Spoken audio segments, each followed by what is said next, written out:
नमस्कार दोस्तों, मैं रविराज गोस्वामी और आप देख रहे हैं अपडेट स्टार। स्वागत है आप सभी का। दोस्तों, आज की इस वीडियो में मैं आप सबको बताने वाला हूं कि कहीं से भी आपका सीसी और ओडी लिमिट अगर चल रहा है तो आप उसका लिमिट कैसे बढ़ा सकते हैं, इसके बारे में कंप्लीट प्रोसेस पे हम बात करने वाले हैं। दोस्तों, मैंने इस वीडियो में मैं आपको 8 इंपॉर्टेंट टॉपिक्स के बारे में बताऊंगा जिसको आप सही करके अपने लोन अमाउंट की लिमिट को बढ़ा सकते हैं। इसमें दोस्तों मैं सारी चीज़ों पे डिस्कस करने वाला हूं, कैसे आप बैंकर से बात करेंगे, कैसे आप बैंक में अप्रोच करेंगे, क्या क्या उसके लिए आपका फाइनेंशियल स्ट्रॉन्ग कैसे आप बनेंगे और आपका फाइल कैसे सही होगा, इस पे दोस्तों हम कंप्लीट बात करेंगे। सबसे पहले दोस्तों हम बात कर लेते हैं जो बिजनेस का टर्नओवर होता है, enhance business turnover and income.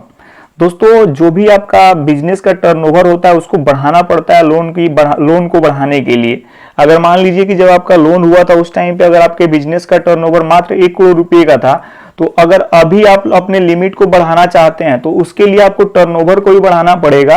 अगर आपका सीसी चल रहा है तो सपोज दैट मान लीजिए किसी का अगर ओडी चल रहा है तो उसके लिए उसको अपने आईटीआर के इनकम को बढ़ाना होता है, ताकि ओडी जो भी होगा वो उसके सीसी या ओडी के बेस पे मिलेगा तो वो इनकम के बेस पे ही मिलेगा। इसके लिए आपको कुछ टॉपिक्स पे ध्यान देना होता है। आप अपने कस्टमर बेस को बढ़ा सकते हैं टर्नओवर बढ़ाने के लिए। Focus on retention. रिटेंशन का मतलब होता है कि जो भी कस्टमर आपके पास एक बार सामान खरीद के लेके जा रहा है दोबारा आपके पास आना चाहिए, तभी आपका टर्नओवर बढ़ेगा। और भी कुछ टॉपिक्स है जिसको आप रीड कर सकते हैं। दोस्तों, आगे बढ़ते हैं और अगले टॉपिक्स पे हम बात करते हैं। उसके बाद दोस्तों सेकेंड नंबर पे जो आपको ध्यान देना है उसमें ध्यान देना है दोस्तों आपका जो सीएमआर होता है, कमर्शियल एमएसएमई रैंक होता है दोस्तों, इस जिसको सीएमआर बोलते हैं, ये फॉर्म का सिबिल होता है। यानी जैसे मान लीजिए एबीसी इंटरप्राइजेज आपके फर्म का अगर नाम है तो उसका सीएमआर स्कोर होता है, उसको आपको मेंटेन करके रखना होता है। ये अगर सीएमआर स्कोर अगर 5 से नीचे जाए तो काफी बेस्ट होता है, और 5 से ऊपर जाए और 10 के बीच में थोड़ा सा ये खराब माना जाता है। तो इसको भी आपको चेक करते रहना है कि सीएमआर आपका सही रहे। जो सिबिल है उस पर भी ध्यान देना है कि 750 के अप्रोक्सीमेटली आपका सिबिल रहेगा तो कोई भी बैंक लोन देने में कोई दिक्कत नहीं होगा। अब इन चीजों को आप सही कैसे रख सकते हैं उसके बारे में मैं बता देता हूं आपको। सीसी और ओडी लोन के साथ दूसरा जो लोन आपका चल रहा है उसको सही रखिए। आप सही अंतराल पे सिबिल को चेक करते रहिए ताकि आपको सही जानकारी मिल जाएगा पेमेंट का।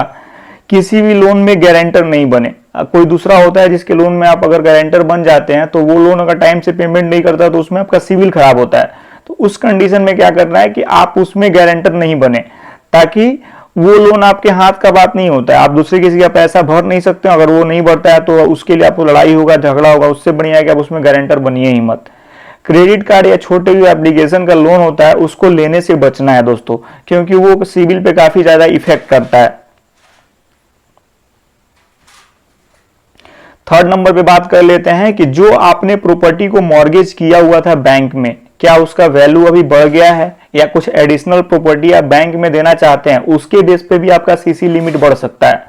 तो उसके लिए आप प्रॉपर्टी की रेट की सही जानकारी होना चाहिए आपको। प्रॉपर्टी दूसरा आप ऐड कर सकते हैं। हाँ, एक चीज और होता है, स्टॉक हाइपोथिकेशन के बेस पे भी सीसी को बढ़ाया जाता है। तो अगर आपके पास सर्टेनली स्टॉक बढ़ रहा है तो आप उस कंडीशन में भी बैंक से कांटेक्ट कर सकते हैं आप लिमिट बढ़ाने के लिए। तो ये हो गया, आप एडिशनल होता है आपके लिए कि अगर आपके पास प्रॉपर्टी एक्स्ट्रा है या स्टॉक है तो आप उसके बेस पे भी सीसी लिमिट बढ़ाने के लिए बैंक में अप्रोच कर सकते हैं। रिन्यूअल के समय कुछ ध्यान देने वाली बातें होता है जिस टाइम पे आपका लिमिट बढ़ सकता है। जब भी आप रिन्यूअल का बैंक से कॉल आए तो उस टाइम पे आपको बैंकर से बात करना है कि आप हमारा लिमिट बढ़ा दीजिए, क्योंकि बिजनेस में मुझे और फंड की रिक्वायरमेंट है। आप कुछ रीजन बता सकते हैं उसको। इसके साथ साथ वो तो बढ़ाने के लिए आप बात करेंगे ही, साथ साथ आपको रेट ऑफ इंटरेस्ट और जो प्रोसेसिंग फी होता है उस पर भी आप कंप्रोमाइज कर सकते हैं बैंक से रिन्यूअल के टाइम पे, कि वो भी कम किया जाए। सैंक्शन लेटर को ध्यान से पढ़िए आप। लोन कम होने का कारण समझे कि आपका लोन अगर कम हो रहा है तो क्यों कम हो रहा है, उस चीज को भी आप पूछ सकते हैं बैंकर से।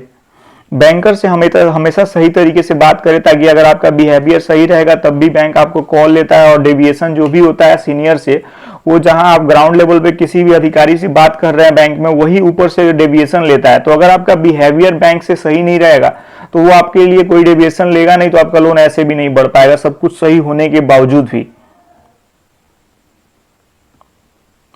दोस्तों, आगे जैसे कि आप देख सकते हैं account routing and in use of fund. Account routine क्या होता है मैं आपको बता दूं। जैसे मान लीजिए कि आपने 10 लाख रुपए का बैंक ऑफ बड़ौदा से सीसी लिया, या यस बैंक से आपने 10 लाख रुपए का सीसी लिया। अब जो भी बिजनेस का ट्रांजैक्शन करना है उसी अकाउंट से करना है, सिर्फ सीसी अकाउंट से आपको ट्रांजैक्शन करना है, ताकि जब भी आप चाहें तो आपका लिमिट बढ़ सके। बैंक ये देखता है कि आप उसका कितना % पैसा यूटिलाइज कर रहे हैं। अगर आप मान लीजिए 10 लाख का लोन हुआ, दूसरे अकाउंट से ट्रांजैक्शन कर रहे हैं, इसका इंटरेस्ट में लेट हो रहा है, तो उस कंडीशन में आपको सबसे ज्यादा सिबिल पे इफेक्ट करेगा और बैंक से भी आपका जो ईडब्ल्यूएस रैंकिंग होता है वो खराब हो जाएगा, तो आपका लिमिट नहीं बढ़ पाएगा।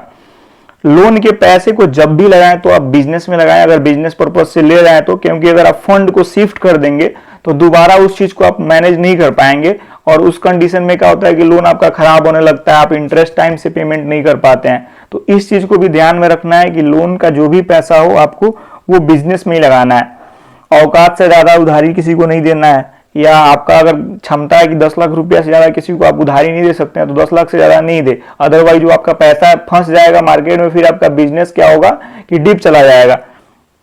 सही समय पे स्टॉक करें जब भी हो दोस्तों, जैसे कि ये नहीं कि पैसा आ गया अकाउंट में तो उसको डायरेक्टली कहीं पे इन्वेस्टमेंट कर दिया। जब पैसे की लगेगी कि हाँ सही रेट इस प्रोडक्ट का चल रहा है, उस कंडीशन में आप उसमें इन्वेस्टमेंट करेंगे तो काफी बेस्ट रहेगा आपके लिए। ये 5वां टॉपिक था। 6ठे नंबर पे बात कर लेते हैं। एक चीज जो सबसे इंपॉर्टेंट है कि अगर कोई बैंक आपका सब कुछ सही है और कोई बैंक आपका लोन अमाउंट नहीं बढ़ा रहा है, लिमिट नहीं बढ़ा रहा है, उस कंडीशन में आप डायरेक्ट बैंक से बोल सकते हैं कि मैं दूसरे बैंक में स्विच कर जाऊंगा। अगर उस टाइम पे भी नहीं बढ़ाता है देन आप अपना बैंक स्विच कर दीजिए, दूसरे बैंक में जाइएगा, आपका ब्याज भी कम हो जाएगा, लिमिट भी बढ़ जाएगा और भी काफी बेनिफिट आपको मिल सकता है। सेंशन लेटर लेके आप अपने बैंक में जहां से पहले से लोन चल रहा है दूसरे बैंक से सेंशन लेटर लेकर के आगे दिखाइएगा, तो हो सकता है कि आपका पुराना बैंक ही आपका लिमिट बढ़ा दे। एक चीज और ध्यान में रखना होता है, कुछ ऐसे ब्रांचेज होते हैं बैंक के जहां पे उस ब्रांच का ही लिमिट होता है कि 10 लाख से ज्यादा आपको सीसी नहीं कर सकता है। तो आप जब भी बोलिएगा कि सीसी आपका बढ़ाए तो वो बैंक नहीं बढ़ाएगा, आपको फंसा करके रखेगा, नहीं ये भी नहीं चाहेगा कि आप उसके यहाँ से चले जाएं। तो उस कंडीशन में आपको देख लीजिए कि यहां से बढ़ने वाला नहीं है, तब भी आप बैंक स्विच कर दीजिए। जो आपका सीए होता है उससे भी सलाह ले सकते हैं बैंक चेंज करने के संबंध में। लोन बढ़ जाए, अगर लोन आपका बढ़ जाता है उस टाइम पे भी बैंक चेंज करते हैं तो आपके लिए काफी बेनिफिशियल रहेगा। तो ये था बैंक चेंज करने के संबंध में कुछ टॉपिक्स था। अब नेक्स्ट आगे बात करते हैं दोस्तों। 7वें नंबर पे है, मैंने इसमें कुछ चीजों को इंक्लूड करके एक छोटा सा समरी आपके लिए बनाया हुआ है ताकि ये चीज आप समझ सकें। बैलेंस शीट हो सकता है आपका टर्नओवर 10 करोड़ का हो, लेकिन अगर बैलेंस शीट में आपका रेशियो मैच नहीं कर रहा है तो आपको बैंक सीसी अमाउंट नहीं दे पाएगा। उसके लिए आपका जो रेशियो होता है बैलेंस शीट में कुछ एनालाइज किया जाता है, वो चीज आप समझ नहीं पाएंगे। तो आप अपने सीए से हमेशा जब भी ऑडिट करवाएं बैलेंस शीट में रेशियो के बारे में जरूर जानकारी लें। बिजनेस विंटेज, बिजनेस विंटेज क्या होता है कि आपका बिजनेस कितना पुराना है। हो सकता है जब लोन हुआ हो तो आपका बिजनेस मात्र 1 साल पुराना हो, लेकिन अभी 2 साल या 3 साल से अगर आप लोन चला रहे हैं तो उस कंडीशन में आप बैंक से बोलिए कि आप जब मेरा बिजनेस नया था तब 10 लाख रुपया में मेरा काम चल पा रहा था, अभी बिजनेस और टर्नओवर मेरा बढ़ गया तो अभी लिमिट को बढ़ा दिया जाए। उस कंडीशन में बैंक क्या करेगा कि आपका लिमिट बढ़ा देगा। Nature of business, suppose that मान लीजिए कि आपका कुछ ऐसा बिजनेस है कि किसी सीजनल बिजनेस है, अभी धान गेहूं का काम सही से नहीं चल रहा है, स्टॉक कर लिया आपने, स्टॉक के अगेंस्ट में भी कमोडिटी फाइनेंस होता है, काफी सारे अदर्स फाइनेंस होते हैं, कॉन्ट्रैक्टर को भी मिलता है बीजी वेजी। इस चीज के लिए भी आप बैंक से ट्राई कर सकते हैं। अगर जो भी बिजनेस है आपका उससे रिलेटेड बैंकर से आप बात करके उसमें लिमिट पा सकते हैं। कैपिटल, बिजनेस में सबसे बड़ा चीज होता है कैपिटल, कि कोई भी बिजनेस आपका है तो कैपिटल हमेशा कोशिश कीजिए कि बैलेंस शीट में बढ़ता ही रहे, क्योंकि कैपिटल जितना आपके बैलेंस शीट में रहेगा उसके अकॉर्डिंग आपको बिजनेस में फंडिंग जो बैंक करता है उसमें काफी सहूलियत मिलेगा और ज्यादा से ज्यादा बैंक आपको फंडिंग कर पाएगा। खुद से बिजनेस की कमी को ढूंढे। जैसे क्या होता है कि कभी कभी मैंने आपको काफी सारी चीजों को बता दिया, लेकिन सबसे बड़ा बात है कि आप अपने बिजनेस के बारे में सबसे अच्छा, मेरे से अच्छा, बैंकर से अच्छे, सीए से ज्यादा सब आप जानते हैं कि आपके बिजनेस में कहाँ पे दिक्कत है। उस चीज को ढूंढे और सही करें ताकि बैंक को फंडिंग करने में दिक्कत नहीं हो कोई भी। और लास्ट टॉपिक में जो आपको बताने वाला हूँ, काफी सारे ऐसे लोग मिलेंगे आपको, बीच में दलाल होते हैं, ब्रोकर होते हैं, जो बैंक में बोलते हैं गलत पेपर दे करके लोन कराने के लिए। उस कंडीशन में कभी भी कोई भी गलत डॉक्यूमेंट्स दे करके आप बैंक में लोन मत कराइए, ताकि कभी भी दिक्कत होगा तो दलाल नहीं फंसेगा, बैंकर नहीं फंसेगा, आप फंस जाइएगा, क्योंकि उस डॉक्यूमेंट्स पे आपका साइन होता है।